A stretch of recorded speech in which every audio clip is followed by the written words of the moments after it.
श्री सद्गुरु महाराज की जय। श्री सद्गुरु महाराज की जय। श्री सद्गुरु महाराज की जय। एक बार हम लोग आस्था और विश्वास के साथ बुलंद स्वर में गुरु महाराज का श्री जय घोष करें। श्री सद्गुरु महाराज की जय।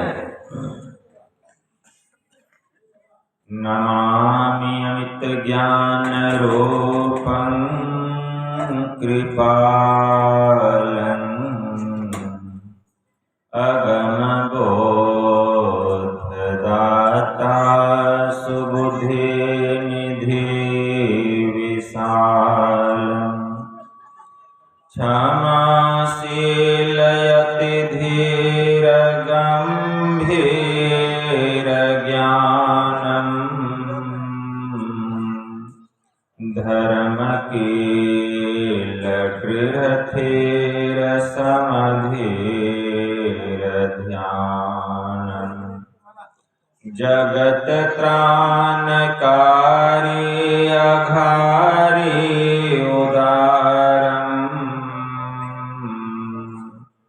भगत प्राण रूपं दयागुण अपारम् नमो सतगुरुम ज्ञान दाता सुस्वामी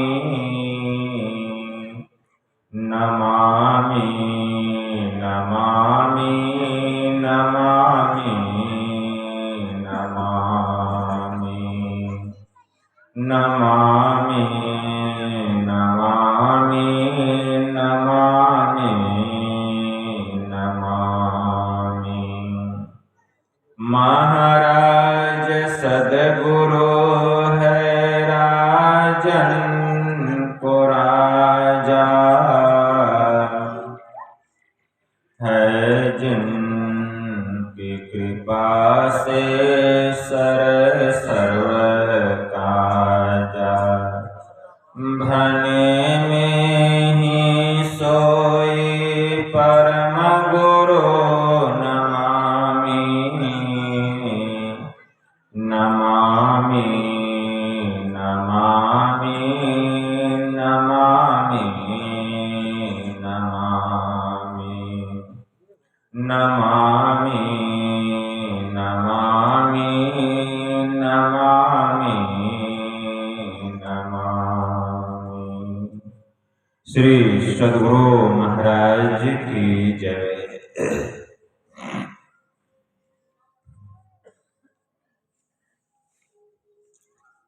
अव्यक्त रूप में प्रातः स्मरणीय अनंत श्री परम विभूषित परमाराध्य संत सद्गुरु महाराज के पावन कमल चरणों में बारंबार नमन। आदरणीय सत्संग प्रेमी गुरुजनों, भक्तिमती माताओं एवं धर्मशिला बहनों, आज संत मत का यह अंतिम दिन का अंतिम पाली का प्रातःकालीन सत्संग है, जिसमें हम लोग अपनी अपनी उपस्थिति दर्ज कर रहे हैं।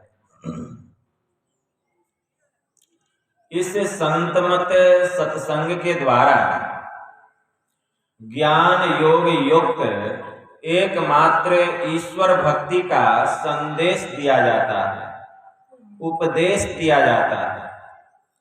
प्रत्येक प्राणी मात्र को बोध कराया जाता है कि ज्ञान क्या है, योग क्या है, भक्ति क्या है, जीव क्या है, माया क्या है, ब्रह्म क्या है।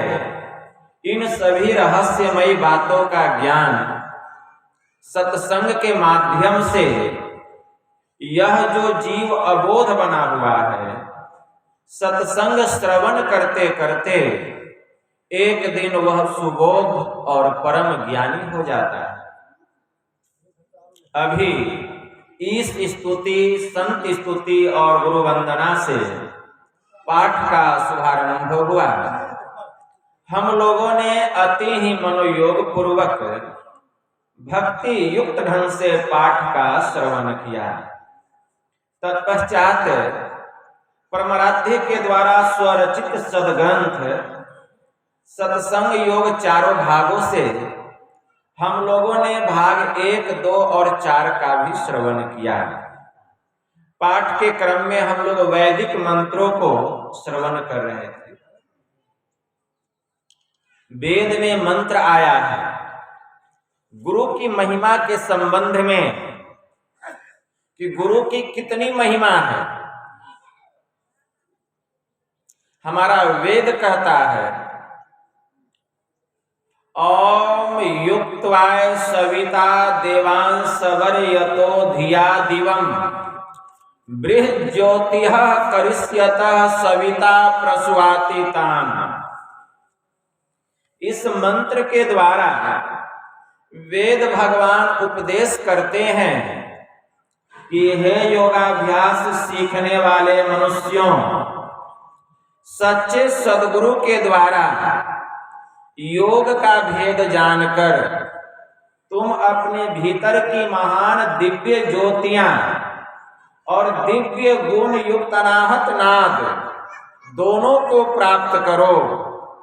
और वह संत सद्गुरु जिनसे इस योग का भेद जानना चाहिए, इसके लिए निमित्त मतलब एकमात्र ईश्वर से इस प्रकार की स्तुति करो कि हे जगत प्रसव करता ईश्वर, आप ऐसे विद्वानों को, ऐसे संत सद्गुरु को इस धरा धाम पर भेजें जिनसे योग का भेद जानकर हम अपने भीतर की महान दिव्य ज्योतियां और दिव्य गुण युक्त अनाहत नाद दोनों को प्राप्त करें और आप सुख स्वरूप परमात्मा को जान सकें, आपको पहचान सकें।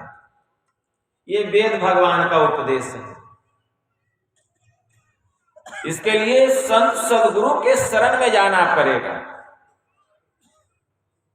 लेकिन संत सद्गुरु सबको नहीं मिलते हैं। भगवान राम ने अपने नगरवासियों से कहा था, पुण्य पुंज बिनु मिलहि न संता, असत संगति संस्कृति कर अंता। जब तक पुण्य का भंडार जमा नहीं हो जाए, विशाल पुंज जमा नहीं होगा, तब तक संत सद्गुरु मिलने वाले नहीं हैं।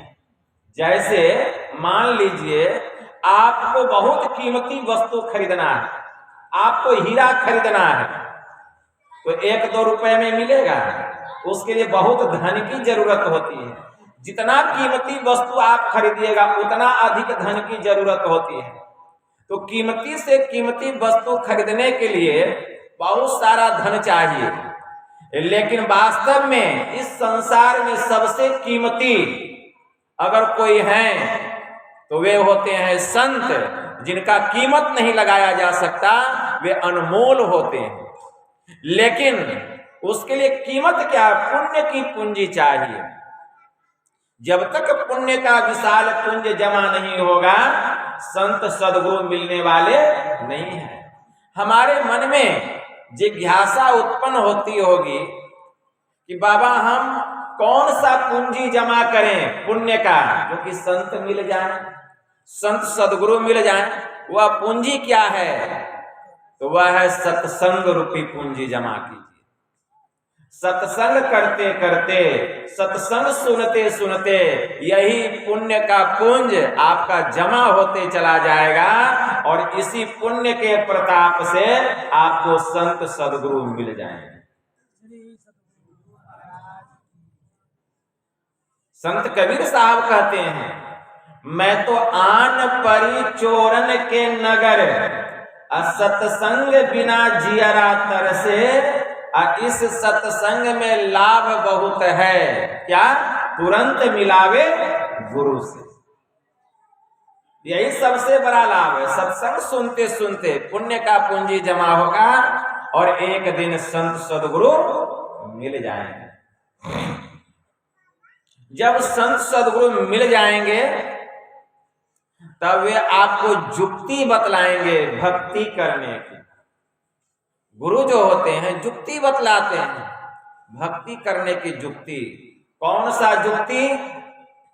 तो वेद में पहला मंत्र आया, ओम ईं जानः प्रथमं मनस्तत्वाय सविता धियम अग्निर्ज्योतिर्निचाय पृथिव्या अध्याभरत। इस मंत्र के द्वारा वेद भगवान उपदेश करते हैं कि हे मनुष्यों, अगर तुम उस जगत प्रसव करता, सृष्टि करता, सर्वेश्वर परमेश्वर का तत्व ज्ञान प्राप्त करना चाहते हो तो पहले बुद्धि योग करो। जब बुद्धि योग करोगे तो संत सदगुरु मिलेंगे, तब ये तुमको बतलाएंगे क्या करने के लिए, जुक्ति भक्ति करने की। कौन सी जुक्ति? तो फिर मानस योग करो, अर्थात मानस जप और मानस ध्यान करने की जुक्ति।